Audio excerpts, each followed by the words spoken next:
संक्रमणकालीन न्याय पुस्तकको अडियो भाग 9। अराजकताको दलदलमा लोकतन्त्र। दण्डहीनता कानुनको शासनको मूल दुश्मन हो। सरकार र यसका मातहतका निकाय एजेन्सीले दण्डहीनतालाई प्रश्रय दिने कुनै कार्य गर्दछ वा आचरण प्रदर्शित गर्दछ भने यस्तो कार्य न्यायिक परीक्षणको विषय बन्दछ। पद, वर्दी, पोसाक र ओहदा कसैको पनि रक्षा कवच हुन सक्दैन। कानुनको आँखामा अपराध केवल अपराध हो र हर अपराधी केवल अपराधी, त्यसैले हर अपराधी सजायका भागी हुन्छन्। गम्भीर मानवाधिकार तथा मानवीय कानुनको उल्लङ्घन गर्ने व्यक्ति उप अनुसन्धान, अभियोजन, पूर्वपक्ष तथा कारबाही नगरिएको वा गर्ने इच्छा नराखिएको वा गर्न नसकिएको वा असफल भएको अवस्था नै दण्डहीनता हो। राष्ट्रिय मानवाधिकार आयोगका अनुसार राज्यले शक्तिको परिचालन गरेको बेला कानुन हातमा लिने नेपालका राष्ट्रिय तथा अन्तर्राष्ट्रिय प्रतिबद्धताहरूलाई अवमूल्यन गर्ने, जवाफदेहिता भन्दा माथि रहन खोज्ने, दोषीहरूलाई विद्यमान कानुन प्रक्रिया अनुसार अनुसन्धान र कारबाही नगर्ने, उजुरीमाथि कारबाही नगराई दण्डमात्र उम्कन खोज्ने वा उम्काउन खोज्ने जस्ता कार्यहरू दण्डहीनता हुन् भनेको छ। नेपालमा दण्डहीनताको इतिहास निकै लामो छ। परम्परागत राज्यको स्वरूप भएका बेला होस् वा नेपाल एकीकरण र त्यस पश्चातको समय नेपालको सत्तासँग दण्डहीनताको सम्बन्ध निरन्तर र क्रमिक रूपले हुर्कँदै आइरहेको देखिन्छ। 2046 भन्दा अगाडिको समय नियन्त्रित रूपले शासन सञ्चालन गरिएकाले सोबारे उचित विवरण थाहा पाइँदैन। 2046 सालपछि नेपालमा लोकतन्त्रले केही हदसम्म जरा गाडेको भनेर राजनीतिक दलहरूले भनिरहेका हुन्छन्, तर यहाँबाट नेपालमा राजनीतिक दण्डहीनता पनि सुरु गरियो भन्ने हेक्का राख्दैनन्। राजनीतिको आवरणमा नेपालमा कसरी दण्डहीनतालाई प्रश्रय दिँदै आइरहेको छ हेर्दा पनि आङ जिरिङ्ग हुन्छ। 2046 सालको अन्तरिम सरकारले डकैती, लागु पदार्थ ओसार पसार र तस्करहरूको मुद्दालाई राजनीतिक माफीका नाममा 243 जनाको मुद्दा फिर्ता गरेको थियो। संस्थागत दण्डहीनताको बीजारोपण गराएको यो घटनापछि फेरि सन् 1991 देखि 94 सम्मको नेपाली काङ्ग्रेसको सरकारले फौजदारी मुद्दा अन्तर्गत 49 वटा मुद्दा फिर्ता लिएको थियो। यसै गरी सन् 1994 देखि 95 को नेकपा एमालेको 9 महिने सरकारले पनि गम्भीर फौजदारी मुद्दाका 210 मुद्दाहरू फिर्ता गरेको थियो।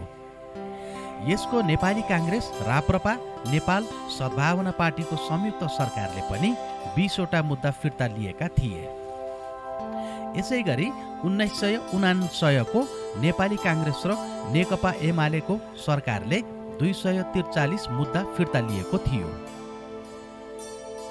प्रजातन्त्र पुनर्स्थापना पछिको यो राजनीतिक दण्डहीनताको दलदलभित्र लोकतन्त्र स्थापना भएपछिका दलहरू पनि मिसिए।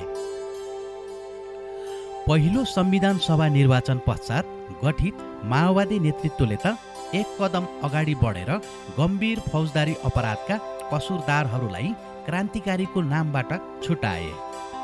पुष्पकमल दाहाल नेतृत्वको पहिलो सरकारले 349 जनालाई रिहा गरेका थिए। माओवादीको क्रान्तिकारी माला भिरेका मध्ये 1 जना त बलात्कारी पनि थिए भने अन्य धेरै लागु पदार्थ र हात हतियारका व्यापारी थिए। माओवादी सरकार पछि बनेको एमालेको सरकारले पनि मुद्दा फिर्ताको संस्कारमा योगदान नै पुर्यायो। माधव कुमार नेपाल नेतृत्वको यो सरकारले 422 जना व्यक्तिको मुद्दा फिर्ता गर्यो। नेपाली राजनीतिक वृत्तमा आफूलाई सबैभन्दा सभ्य, बौद्धिक र न्यायप्रेमी सम्झने डाक्टर बाबुराम भट्टराई नेतृत्वको सरकारले त उनीहरूले भन्ने जस्तो छलाङ नै लगाएको थियो। यो सरकारले 1747 स्थान मुद्दा फिर्ता गरेको थियो।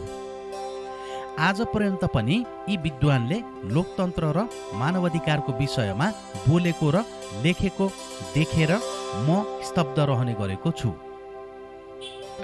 दण्डहीनतालाई विशेष गरी दुई रूपमा व्याख्या गर्ने गरिन्छ। क. कानुनी उन्मुक्ति, ख. वास्तविक उन्मुक्ति। कानुनी उन्मुक्ति कानुनी रूपले काम गरे बापत दण्ड नगरिकन पीडकले छुट पाउने तरिका नै कानुनी उन्मुक्ति हो। नेपालका धेरै कानुनहरूले यस्तो खालको दण्डहीनता संरक्षण गर्दै आइरहेका छन्। जस्तै यातना सम्बन्धी क्षतिपूर्ति ऐन, वन ऐन 2049, केही सार्वजनिक अपराध र सजाय ऐन 2027, सैनिक ऐन, प्रहरी ऐन, कारागार ऐन, प्रमाण ऐन आदिका केही व्यवस्थाहरूमा कानुनी उन्मुक्ति प्रदान गरिएको छ। आइसिजे आफ्नो एक रिपोर्टमा लेख्दछ, 2062-63 सालको जनआन्दोलनपछि त्यस्ता अधिकारीले पाउने उन्मुक्तिको दायरा घटाउने केही प्रयास गरे जस्तो देखिए पनि नेपालको कानुनी संरचना राजनीतिक पदवाला र सुरक्षा फौजका सदस्यहरूलाई अन्तर्राष्ट्रिय कानुन अन्तर्गत स्वभावतः आपराधिक मानिने कार्यमा मुद्दा चलाउनबाट उन्मुक्ति दिन सक्ने खालका कानुनी, संवैधानिक तथा नियमनकारी प्रावधानहरूले भरिएको छ। उन्मुक्तिहरूको यस्तो सूचीले मुलुकलाई सताउने दण्डहीनताको सङ्कटमा योगदान पुर्याएको छ र त्यो काम जोडतोडका साथ भइरहेको छ। नेपालले अन्तर्राष्ट्रिय परिदृश्यमा विभिन्न मानवाधिकारका कानुनमा समर्थन जनाए पनि राष्ट्रिय रूपमा तिनको आंशिक पनि कार्यान्वयन नगरेकोले यो प्रकारको दण्डहीनता नेपालमा व्यापक मात्रामा छ। राजनीतिक दल र सरकारले के बुझ्नु पर्दछ भने कानुनी उन्मुक्ति निरपेक्ष हुन सक्दैन, त्यो सीमित र शर्तयुक्त हुनुपर्दछ।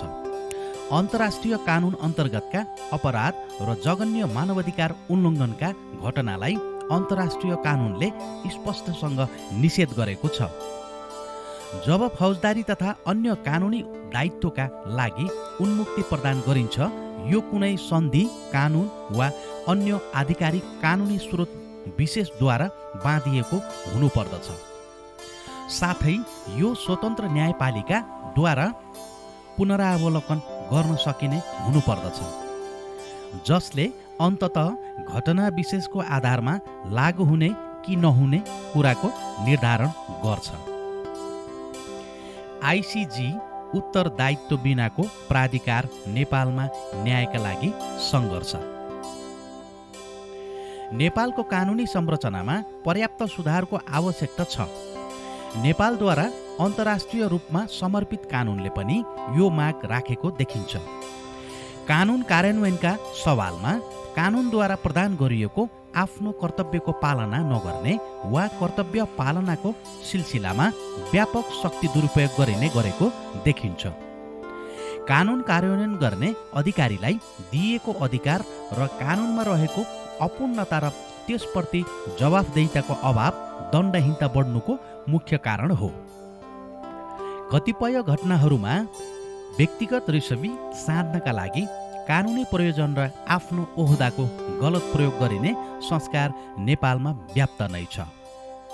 सरकारले कानुनी अस्पष्टता हटाउँदै विश्वव्यापी रूपमा स्वीकार गरिएका मानवाधिकार र मानवीय कानुनमा समर्थन जनाउन जरुरी भइसकेको छ। नेपालमा कानुनी उन्मुक्तिको व्यापक प्रयोग सरकारी निकाय र राजनीतिक दलले गर्दै आएका छन्, जुन गलत छ। कानुनको शासनको मर्म विपरीत छ।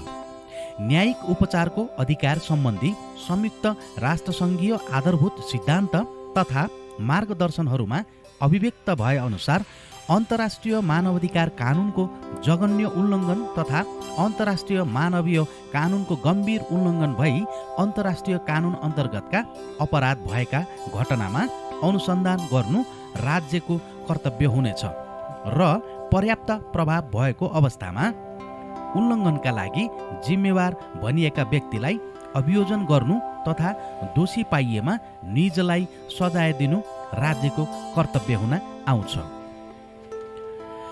विस्तृत शान्ति सम्झौता सम्पन्न भएको 12 वर्षसम्म पनि नेपालमा द्वन्द्व पीडितले न्याय नपाउनु र सङ्क्रमणकालीन न्यायको मर्म अनुसरण हुन नसक्नुमा कानुनी रूपमा व्याप्त दण्डहीनता प्रमुख कारण हो।